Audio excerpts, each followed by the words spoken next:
procedo a la presentación de Francisco Javier Oterino Durán, comisario provincial de Valladolid. Destacar que los destinos donde ha estado en la Brigada Provincial de Información de Bilbao, Brigada Provincial de Información de Valladolid, Brigada Provincial de Extranjería y Fronteras de Ávila, Brigada Provincial de Información de Palencia. Cuenta con estudios universitarios de licenciatura en Psicología por la Universidad de Salamanca, diplomatura superior en Criminología por la Universidad de Salamanca y destacar que cuenta con numerosos cursos de la Dirección General de Policía vinculados a la lucha antiterrorista y a los radicalismos violentos, así como diversas charlas en universidades de Salamanca, Valladolid, Ávila, Madrid, Burgos, entre otras, y varias publicaciones relacionadas con el terrorismo. Sin más y con el fin de no llevar más tiempo, tiene la palabra Francisco Javier. A ver, enciendo aquí. Sí, ahí ya está. ¿Ya está? Sí. Bueno, pues en primer lugar, buenas casi tardes, ¿no? Sé que es la última ponencia, digámoslo así, entonces cuesta un poquito más porque todos tenemos ganas de irnos a comer y descansar un poquito. En primer lugar, sí quiero, evidentemente, agradecer a los organizadores, a la Universidad Católica de Ávila, a la Policía Nacional y especialmente al comisario provincial de Ávila, don Emilio Castellani, por haberme invitado nuevamente a esta, creo que segunda edición, ¿no?, relativa a los delitos de odio. Bien, pues sin más, el tiempo que llevo aquí escuchando a los distintos ponentes desde los distintos enfoques, pues no quisiera repetirme en algunos parámetros porque alguno de los ponentes pues ya ha explicado cosas que afectan a la metodología de la investigación en materia de delitos de odio y, bueno, pues trataré, si cabe, de dar una visión de cómo enfocamos desde la Policía Nacional y, por ende, también desde el resto de fuerzas y cuerpos de seguridad, especialmente también la Guardia Civil, que actuamos con los mismos protocolos, de cómo enfocamos la investigación de los delitos de odio. No quisiera ser muy academicista, aunque el PowerPoint, todas las diapositivas que dispongo ahí era un poco por ir enlazando, digamos, las distintas áreas de las que se basa esta charla, digámoslo así. Pero, como digo, ya he visto que, de alguna manera, pues se van a repetir algunas cosas. En consecuencia, no sé si tirarme a la piscina y hablar, yo creo que de casos que ya se han hablado, pero de temas prácticos que hemos investigado en la Policía Nacional, en mi experiencia en esta materia, y contar, bueno, pues un poquito la casuística, cómo los hemos enfocado y el resultado de las mismas. En primer lugar, voy a ir pasándolas si acaso, pero que, como digo, no las voy a hacer casi ni caso. En primer lugar, sí quisiera decir que, digamos que la Policía Nacional nos enfocamos, en primer lugar, como no puede ser de otra manera, respecto al protocolo de actuación de las fuerzas y cuerpos de seguridad para investigación de los delitos de odio y otras normas que vulneran, evidentemente, o normas que llevan a cabo lo que es conductas de discriminación, ¿vale? En ese protocolo, que viene muy detallado, en primer lugar, toda la normativa que ya se ha hablado aquí, recogida en el Código Penal, lo que conocemos como discurso de odio en el 510 del Código Penal, y así como una serie de delitos específicos que, dándose una serie de circunstancias, pueden ser enfocados en la investigación como delitos de odio. Y, por último, que es donde un cajón desastre, pero bien llevada a cabo la investigación, pues entraría muchas veces dentro de lo que sería la calificación de un posible incidente de odio, que es la aplicación genérica del agravante genérica del 22.4, donde se establecen una serie de conductas discriminatorias en el ámbito de la xenofobia, del racismo, de ámbito también ideológico o religioso, por orientación sexual, género, raza, etnia, nación, es decir, vienen tasados numerus clausus con respecto a la aplicación genérica del 22.4, hecho que tenemos que tener muy en cuenta, evidentemente, para enfocar un posible incidente de odio. Números clausus que muchas veces nos preguntamos si, por ejemplo, la agresión a una persona por el simple hecho de ser pobre, por estar viviendo en la calle, podía generar un conflicto si es o no incidente de odio. Atendiéndonos a los números clausus de este artículo 22.4, no entraría en el ámbito de la discriminación, ¿de acuerdo? Entonces, teniendo en cuenta esta materia y conforme al protocolo que nos rige a las fuerzas y cuerpos de seguridad del Estado para la actuación ante este tipo de hechos delictivos, pues tenemos que tener en cuenta lo siguiente, es que cuando tenemos una conducta que puede ser delictiva y puede ser enfocada en la investigación como delitos de odio, nosotros tenemos una forma de actuación conforme a este protocolo y es, en primer lugar, la policía debe de reflejar y recoger en el atestado, digamos, lo que son los hechos iniciales, que pueden ser bien porque tenemos una llamada a lo que es la sala de 091, ahora constituidas como salas de coordinación a través del CIMAC 091, en lo que bueno, pues acude una patrulla policial y verifica el incidente, que puede ser, por ejemplo, una agresión.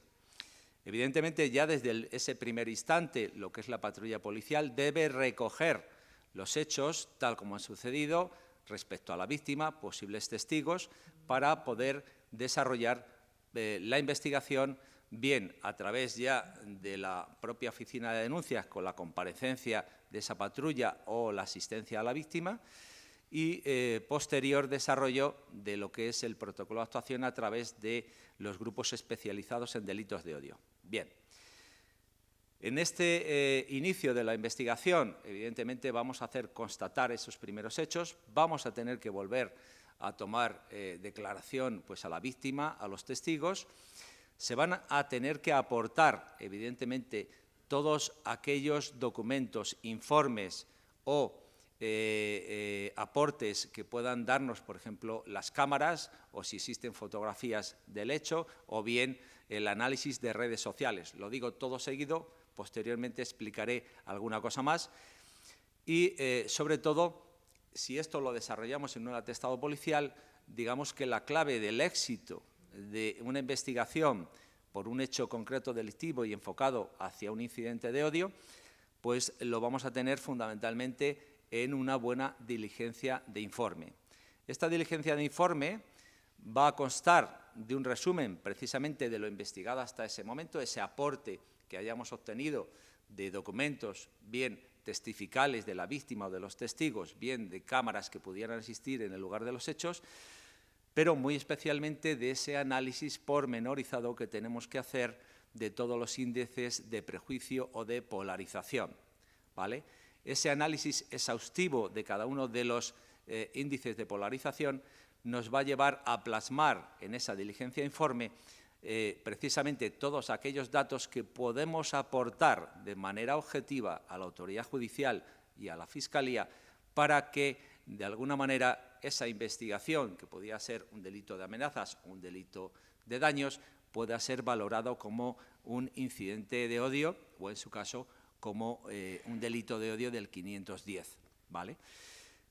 Complementariamente, lo que yo siempre destaco es que las unidades, y ahora explicaré cómo nos estructuramos en la Policía Nacional, es muy importante que dentro de esa diligencia de informe hagamos un informe de inteligencia. ¿Por qué? Porque dentro de estos parámetros de polarización vamos a tener que discernir bien si la víctima pertenece a un colectivo vulnerable, bien si el agresor o agresores evidentemente pertenecen a un colectivo que sea antagónico precisamente al que interviene la víctima o que ese colectivo tenga como parámetros esenciales precisamente el ataque a colectivos vulnerables o minoritarios protegidos por la norma, como puedan ser los inmigrantes, como puedan ser personas que pertenezcan a un colectivo LGTB y creo más plus, etcétera.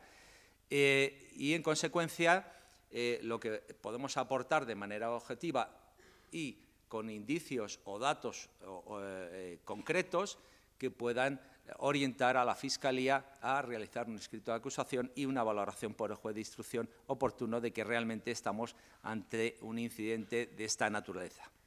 Bien, dicho esto, como preámbulo de lo que es la investigación policial, que siempre actuamos de esta manera, con una metodología concreta y apoyándonos en los protocolos, apoyándonos también, que ahora lo diré, que uno de los hechos más importantes para poder enfocar bien la investigación de un incidente de odio es de manera específica la formación de los miembros y fuerzas y cuerpos de seguridad del Estado en esta materia, no solo en el ámbito de la investigación, que es importante, sino y de manera esencial lo que es el tratamiento de las víctimas. Y os explicaré por qué. Si el ámbito de la investigación está claro y seguimos esta metodología, tenemos que tener personas formadas en la investigación policial en general, pero también en la aplicación de todos estos parámetros y, sobre todo, la utilización de la inteligencia. Cuando hablo de inteligencia, es que dentro de los indicadores, evidentemente, tendríamos que aportar con respecto a determinados grupos o pertenencia a grupos, por ejemplo, si una persona o los agresores, los atacantes, respecto a una determinada víctima, exhiben tatuajes. Pueden ser tatuajes, como veremos, a ver si da tiempo a verlo de manera gráfica. Existen tatuajes que implican con determinadas organizaciones, por ejemplo. O la vestimenta típica, como todos sabéis, hay organizaciones radicales y antagónicas, bien de extrema izquierda o de extrema derecha, que se diferencian precisamente por la forma de vestir. Antes hemos hablado, o se está hablando, precisamente de determinado tipo de música que caracteriza a unos y a otros. La inteligencia se basa en saber si estas personas que estamos investigando, por ejemplo, si acuden a conciertos de un tipo o de otro, conciertos típicos de extrema izquierda o de extrema derecha, o si pertenecen a grupos radicales en el ámbito del fútbol, algo muy común, como hemos visto, que es una de las cosas importantes que tenemos que señalar respecto a estos delitos, por ejemplo, el caso de Vinicius en Valencia. Es decir, saber si estas personas que han gritado precisamente contra uno de los jugadores, en este caso del Real Madrid, pues pertenecen a este tipo de colectivos, ¿vale? Es decir, que pertenezcan a una peña radical, sea de extrema izquierda, sea de extrema derecha. Bien. Como digo, que voy a ir introduciendo parámetros, algunos de ellos vamos a analizar, lo digo porque si no, no me va a dar tiempo a la ponencia, entonces voy a ir un poco, espero que no de forma desordenada, el ir explicando lo que yo creo lo importante de esta charla. Si he hablado de estas primeras intervenciones con respecto a el radiopatrulla y posterior recogida del testimonio, bien de la víctima, bien de la comparecencia del radiopatrulla en la ODAC, tengo que significar a este respecto que dentro de la normativa que se viene desarrollando por parte del Ministerio de Interior, hay, aparte del protocolo, tenemos dos planes de acción muy importantes, ¿no? Dos planes de acción que, si no lo conocéis, os comento, estamos ya en el segundo plan. El primero ha tenido una duración desde el año 19-21, donde ha puesto el énfasis fundamental en la formación de las fuerzas y cuerpos de seguridad, en la atención a las víctimas, y digo atención a las víctimas porque luego el segundo plan, que es del año 22 a 24, va a poner todavía mucho más énfasis en la atención a las víctimas, y lo digo porque es necesario tener en cuenta que cuando atendemos a una víctima en el ámbito de Policía Nacional, tenemos que conocer precisamente la sensibilidad, la situación que está pasando esa víctima. Y os pongo algún ejemplo. Es decir, hemos tenido la experiencia que, por ejemplo, en este caso era una víctima menor de edad, trans, que estaba en un momento tratamiento para disforia de género. Lo importante que es empatizar con esa menor, en este caso tenía cuerpo de hombre, pero su identidad sexual era de mujer. El primer contacto que va a tener con la policía va a ser que se llama, por ejemplo, Carla, y sin embargo, en su DNI pone Carlos. Imaginaos el choque que puede pasar una víctima cuando ya en nuestra aplicación de toma de denuncias tenemos que poner su DNI. Su DNI va a salir reflejado que se llama Carlos, ¿vale? Tenemos que tener ese tacto del primer momento de saber la situación que está pasando esta víctima, empatizar con ella y llamarle como ella realmente se denomina, Carla. Explicarle que nuestra aplicación informática, indudablemente lo que no se cambie en el registro y no se cambie en el DNI, va a salir como varón cuando ella se siente mujer. Es decir, tenemos que formar a nuestra gente y en ese camino estamos precisamente en uno de los temas cruciales, que es empatizar con la víctima y saber la situación que está sufriendo.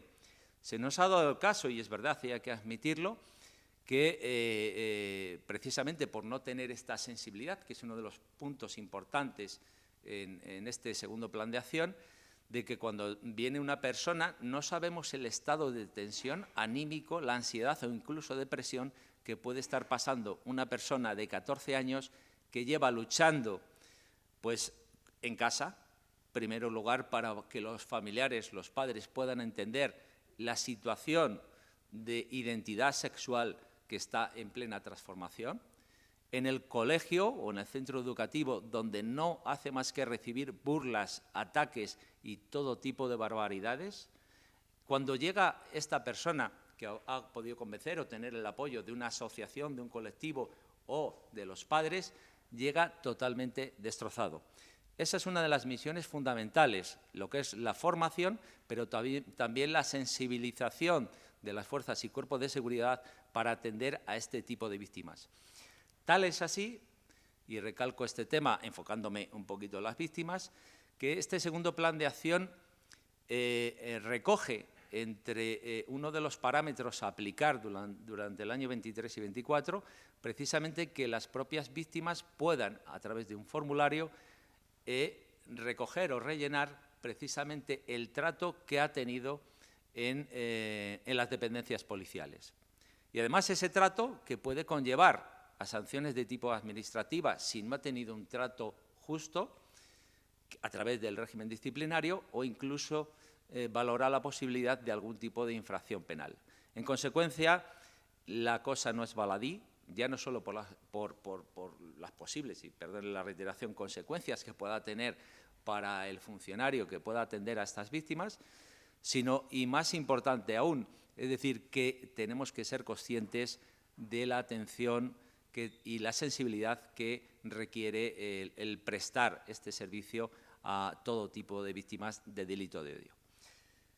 Si bien la atención a las víctimas es un hecho importante, no lo es menos el tratar de, en el ámbito, por ejemplo, de la Policía Nacional, de tratar sensibilizar a la sociedad, sensibilizar fundamentalmente a nuestros menores que están en el sistema educativo sobre este tipo de conductas discriminatorias e intolerantes, que precisamente dentro de la casuística que voy a tratar de reflejar son ciertamente comunes cuando registramos este tipo de infracciones penales que suele darse precisamente entre menores. Ahora me explicaré por qué.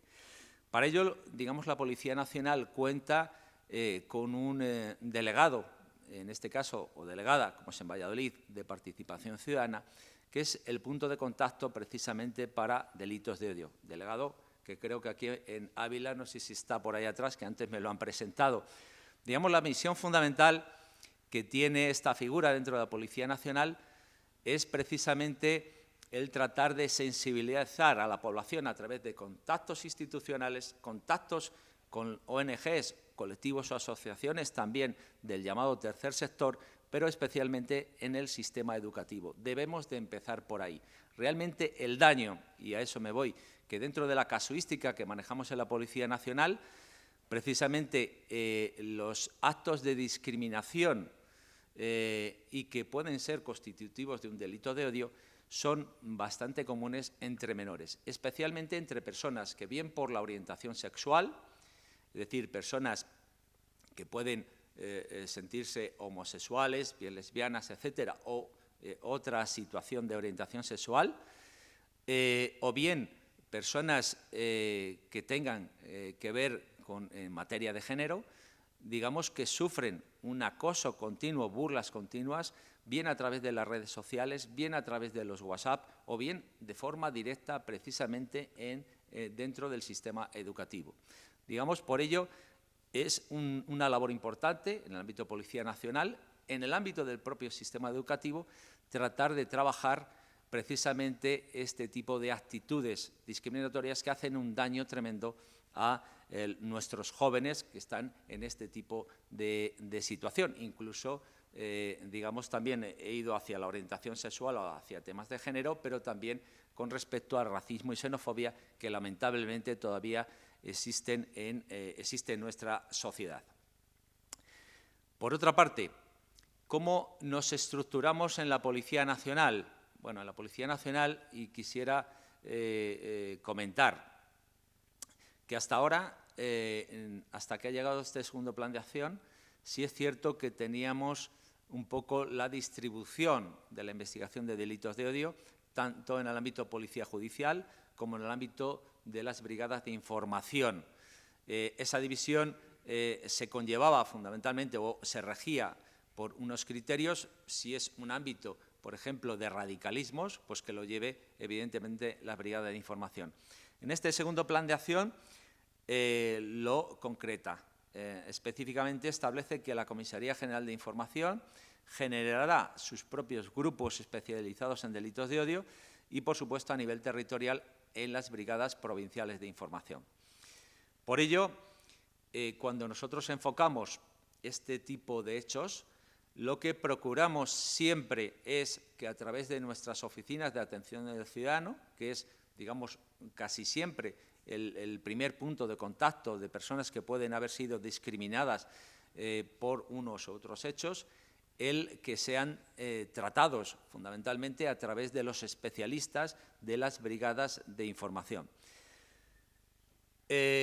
Otra cosa que sí quiero implementar en el avance que se está haciendo por parte del Ministerio del Interior y que se está distribuyendo territorialmente a través de las brigadas es que la atención a las víctimas, por ejemplo, cuando tratamos un posible hecho de incidente de odio, es que estamos obligados también a informar a esas víctimas de un mapa de recursos que puedan tener en la provincia. Cuando hablo de mapa de recursos es como en el ámbito de otras conductas, por ejemplo, de la violencia de género, de agresiones sexuales, que tenemos protocolos muy concretos.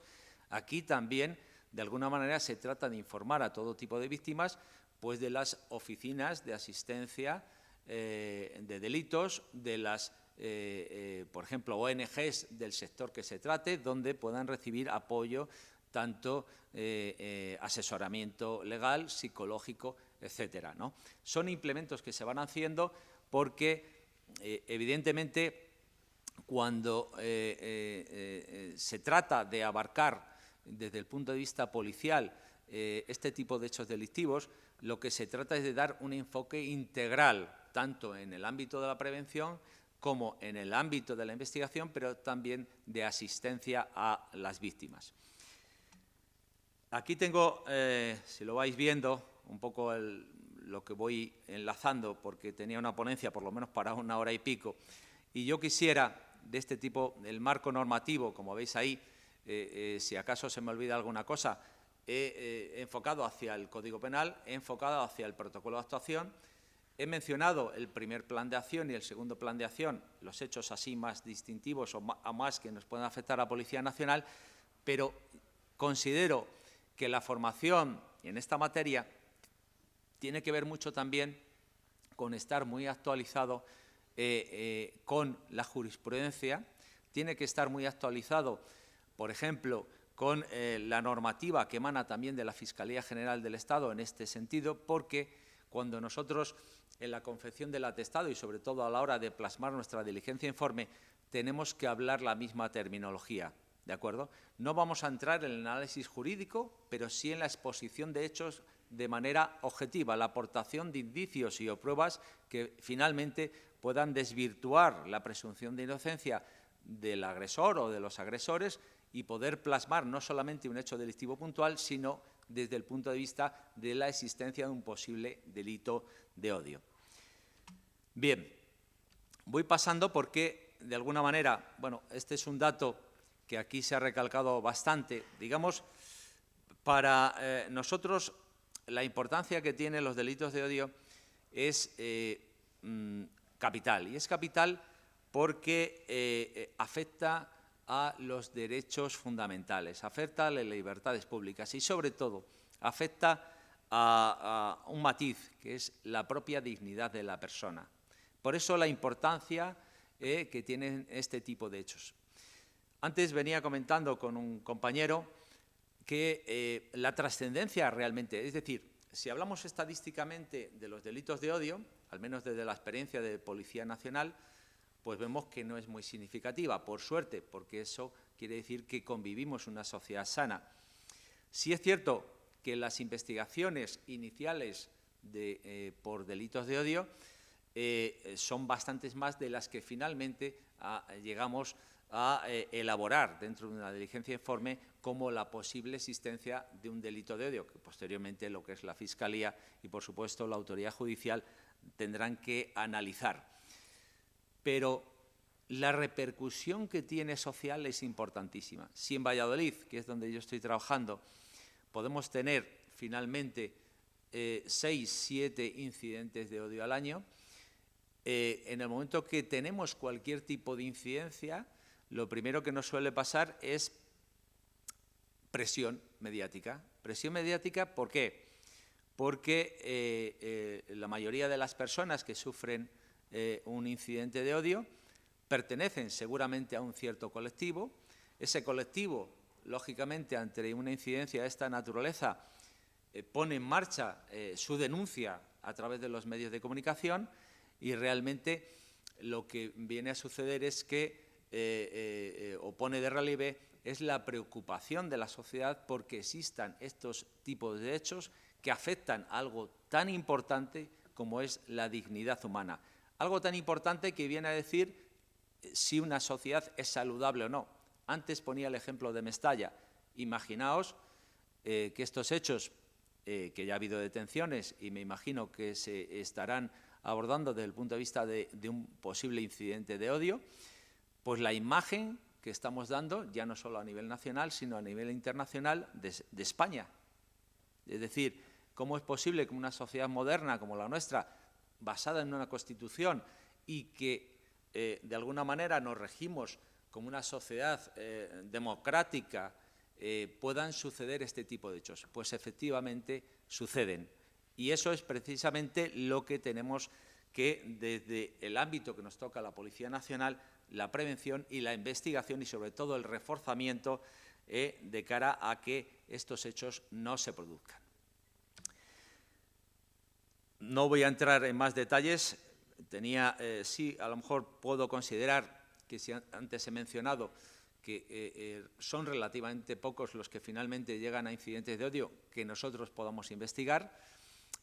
También se ha dicho antes que también es cierto que hay una cifra negra, hay muchos hechos que no se acaban de denunciar. Y no se acaban de denunciar porque las entrevistas que hacemos con este tipo de víctimas vienen no solamente por ese hecho, vienen cuando, en primer lugar, ya llevan tiempo sufriendo todo tipo de vejaciones, todo tipo de burlas, todo tipo, que tampoco vamos a exponer aquí concreto las palabras que nos vienen a decir, pero realmente muy dolorosas.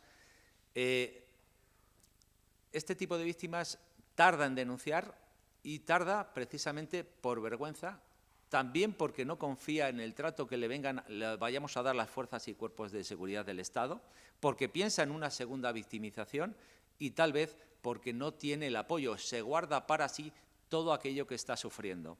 Y por eso sí es cierto, al menos lo que nos manifiestan, de que les cuesta muchísimo denunciar. Y por eso yo, como responsable, por ejemplo, policial en la provincia de Valladolid, es uno de los retos fundamentales el formar a nuestra gente para que animen a denunciar todo este tipo de hechos.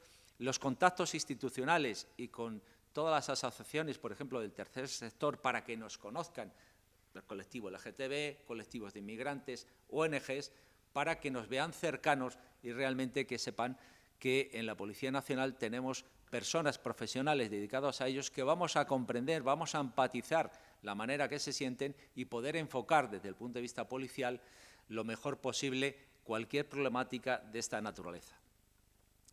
Bien, no voy a entrar de lleno en todo tipo de preguntas porque quedaría muy academicista, pero sí os voy a contar algunas de las investigaciones que hemos llevado a cabo con éxito, porque también hay investigaciones que al final no ha habido una sentencia, aunque desde el punto de vista de la Fiscalía, por ejemplo, sí ha habido algún escrito de acusación. El primer dato que aquí se ha hablado, la percepción de la víctima. La percepción de la víctima es clave. Es decir, con que solo una víctima se sienta discriminada por alguno de los motivos que puede dar lugar a un delito de odio, ese simple hecho, sin el análisis que tenemos que hacer posterior, daría pie a que la policía iniciáramos una investigación como posible incidente de odio. Bien. Entre los distintos supuestos que os quiero comentar, imaginaos, antes se ha hablado aquí, por empezar, por un ámbito importante. Entre los distintos hechos podemos encontrarnos con agresiones entre grupos antagónicos, radicales, de extrema izquierda, extrema derecha. Podemos encontrarnos, y de hecho así es, las agresiones, incluso con lesiones graves o de muerte, que tienen lugar, por ejemplo, entre bandas latinas, ¿vale? Hoy está muy de moda trinitarios o DDP. Este tipo de agresiones hay que enfocarlas como delito posible, delito de odio o discurso de odio, ¿vale? Tenemos dentro de la casuística fundamentalmente que venimos recogiendo en los grupos especializados de las brigadas de información, fundamentalmente temas de orientación sexual, temas de trans, temas de género, y ahora analizaré alguno de estos casos, o de racismo, ¿vale? Son la casuística que vemos más común. Por poneros ejemplos concretos. Hace ya 3 años, por ejemplo, en Castilla y León, se logró detener a los máximos responsables de la banda Latin King, y también se logró detener a los 3 máximos responsables de esta banda en España, eran los máximos responsables de España, y se les detuvo en Madrid. La investigación, en este caso, se inicia por las continuas agresiones que había entre los Latin King y un grupo de trinitarios, que llegaba a la constatación de más de 40 hechos violentos con los atestados correspondientes. Se inicia la investigación por organización criminal con fines delictivos. Esa investigación conlleva una serie de medidas que necesitan autorización judicial, puesto que afectan a derechos fundamentales, medidas que se implementan, lógicamente, con los elementos procesales que nos permite la Ley Orgánica 13/2015 relativos a investigación tecnológica, que aquí también se ha hablado, la posible utilización de un agente informático, que como sabéis, y si no lo recuerdo yo, se recoge en el 282.5, es un elemento importante para investigación en redes sociales. Todo tipo de hecho que afecta a radicalismos, este es un elemento, una herramienta muy importante de investigación. Esta investigación completa nos lleva a descubrir, una vez que son detenidos y que los hechos iniciales van, como os estoy comentando, por estas líneas de investigación, estas líneas de trabajo, pues nos lleva a implementar algo más allá y que también os voy a introducir, que es, por supuesto, las entradas y registro, ordenadores, tablets, teléfonos móviles, donde uno de los elementos característicos que ocurren o que se recogen, sobre todo en el ámbito de una organización, en este caso criminal y de banda latina, pues uno de los indicadores fundamentales es que el odio no existe puntualmente, sino que existe antes, durante y después de los hechos delictivos, como así se constata. Este análisis del ámbito tecnológico pues permite extraer muchísima documentación que conlleva a imputarles también organización criminal con fines de delitos de odio, precisamente porque entre el análisis de las redes sociales, análisis de sus teléfonos, análisis de sus ordenadores, hay muchísimos mensajes de fomento de la violencia, hostilidad hacia el grupo contrario. Venían a decir tales como: a un trinitario hay que matarlo, verlo por la calle hay que matarlo, hay que asesinarlo, hay que clavarle. Es decir, entre su gente, lo que se estaba fomentando por parte de los líderes era precisamente un ambiente de hostilidad, un ambiente de violencia hacia grupos que ellos consideran antagónicos. Esta es una investigación que se llevó a cabo, como digo yo, en Valladolid y en Burgos, a través de un juzgado de Burgos, y conllevó a una condena precisamente por organización criminal con finalidad de odio. Otro de los hechos que nos solemos encontrar, voy a ir pasando para que veáis algunas imágenes y que os voy a ir relatando. Aquí la simbología que siempre los atestados tratamos de reflejar, por ejemplo, en este caso, las esvásticas, grupo de extrema derecha, vinculado a la ideología nacionalsocialista del partido de Hitler. Vemos fundamentalmente las distintas simbologías de unos grupos o de otros.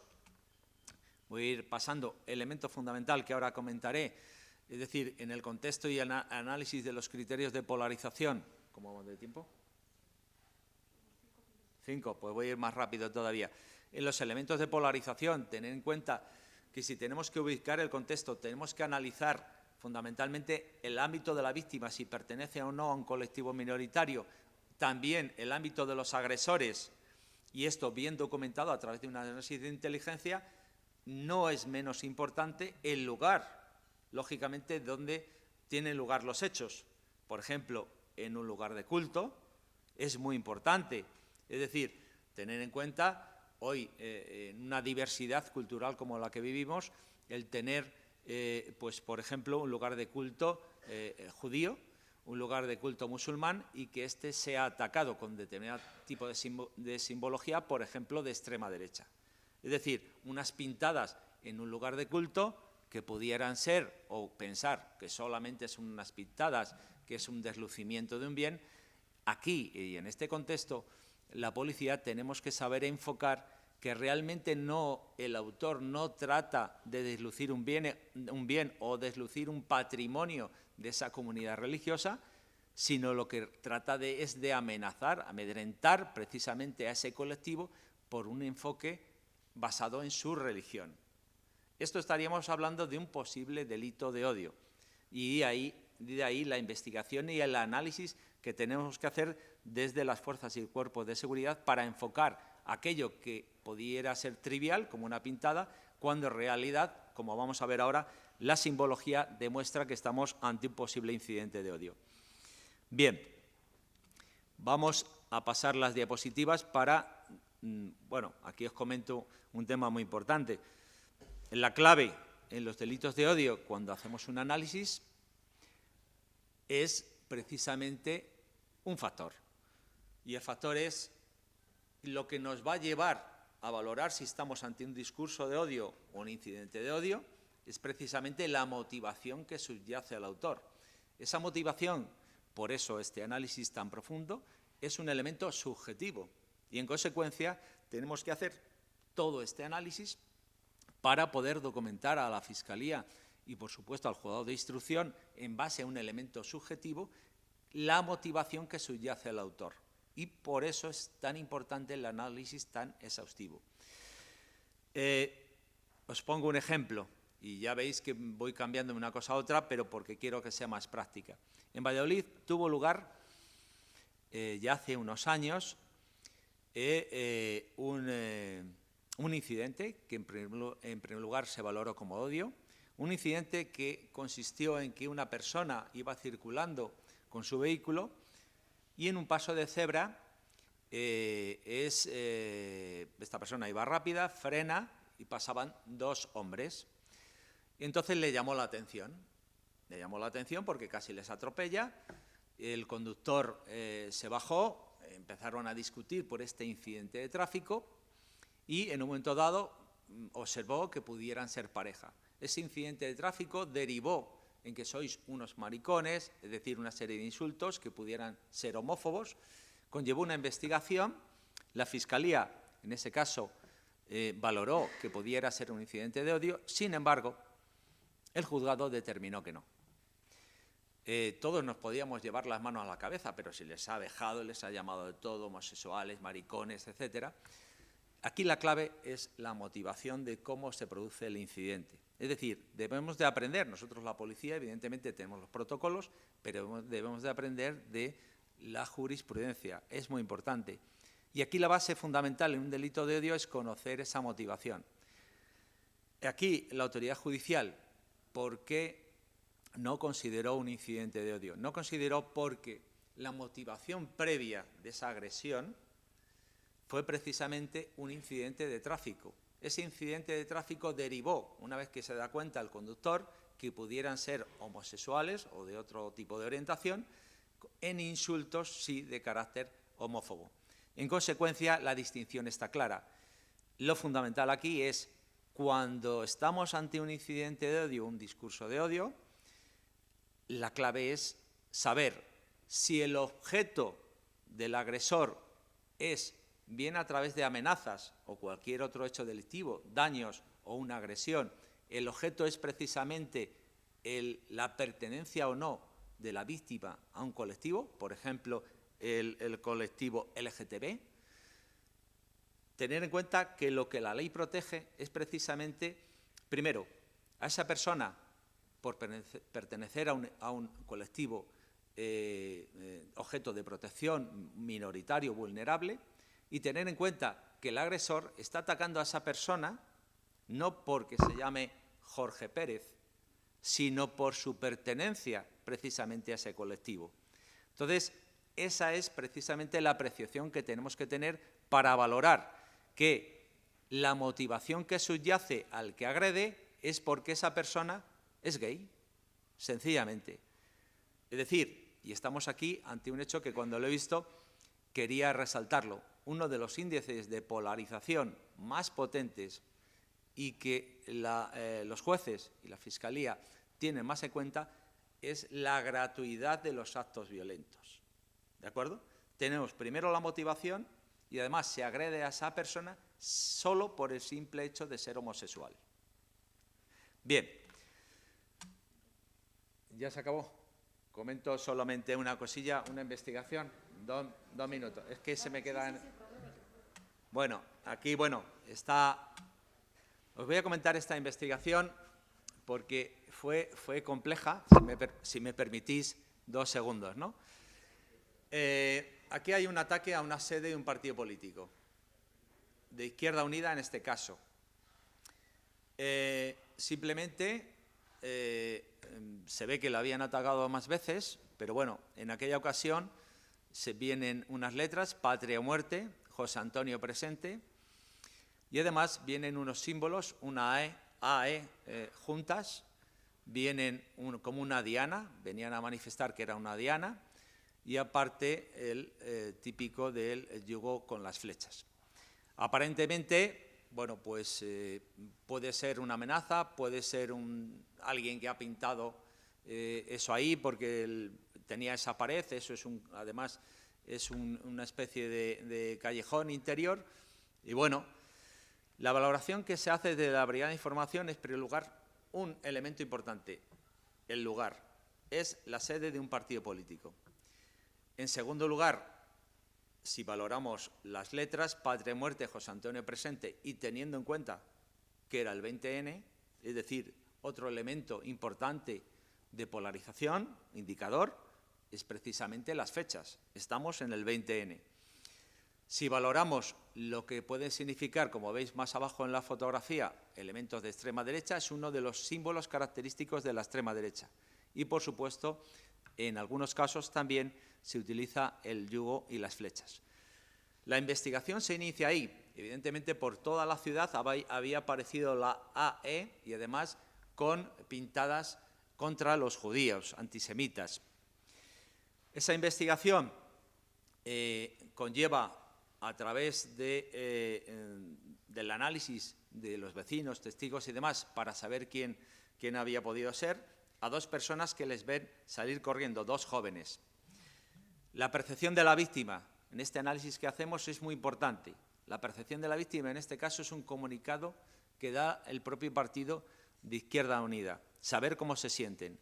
Y lo leo rápidamente. Mientras en otros ataques incluso se ha intentado quemar la puerta de nuestra sede, en esta ocasión, además de las pintadas y los destrozos en timbre y mirilla de la puerta, hemos detectado las marcas del golpeo contundente en dicha puerta mediante algún tipo de objeto. Durante los últimos años ha sido recurrente esta forma de amedrentarnos, llegando incluso a la amenaza a compañeros de Izquierda Unida y simpatizantes, por lo que no consideramos ni queremos que sea tratado por las autoridades como meras acciones de vandalismo y tribus urbanas. Es decir, la percepción, en este caso, de los integrantes de este partido político, se sienten amedrentados, se sienten amenazados.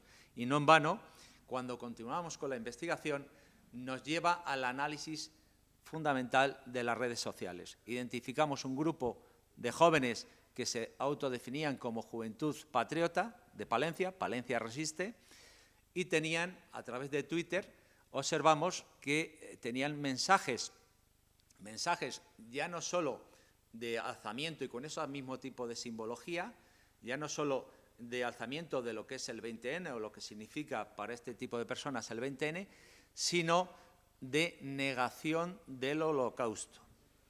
Tenían continuos mensajes de ensalzamiento del Partido Nacional Socialista de Hitler y negaban el Holocausto y lo publicaban abiertamente. Esto nos lleva a elaborar un atestado complejo en el que finalmente en una tercera línea de investigación, a través de las vigilancias que se le hacen a estas personas, se le coge poniendo este tipo de pegatina. No ponían la esvástica, pero sí ponían lo que es el exterior, el Partido Nacional Socialista de Hitler, y en el interior ponía Palencia Resiste, que es el grupo que ellos habían creado. Se le recogen 25 pegatinas de esta naturaleza que van poniendo por todas las calles.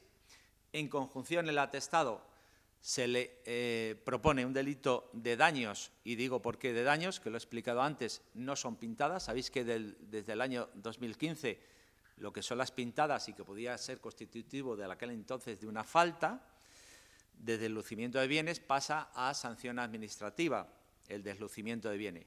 Aquí el objeto que tienen los agresores no es el de dañar, sino precisamente el de amenazar a una sede de un partido político.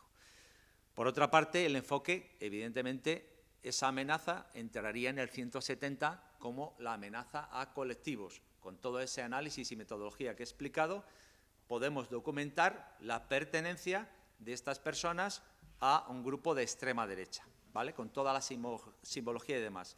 Aportamos también todo lo que recogemos en las redes sociales, que van encaminadas hacia el ensalzamiento, enaltecimiento de una ideología como es la del Partido Nacional Socialista de Hitler. Enaltecimiento que se ve también reforzado por la recogida de 25 pegatinas y la negación del Holocausto. Total, que se desarticula este grupo y al final la Fiscalía Menores, el Juzgado de Menores, condenan precisamente a estas 2 personas por un delito de odio y el enaltecimiento de ideas que fomentan el genocidio. No digo más porque creo que ya me vas a decir que me he pasado. Bueno.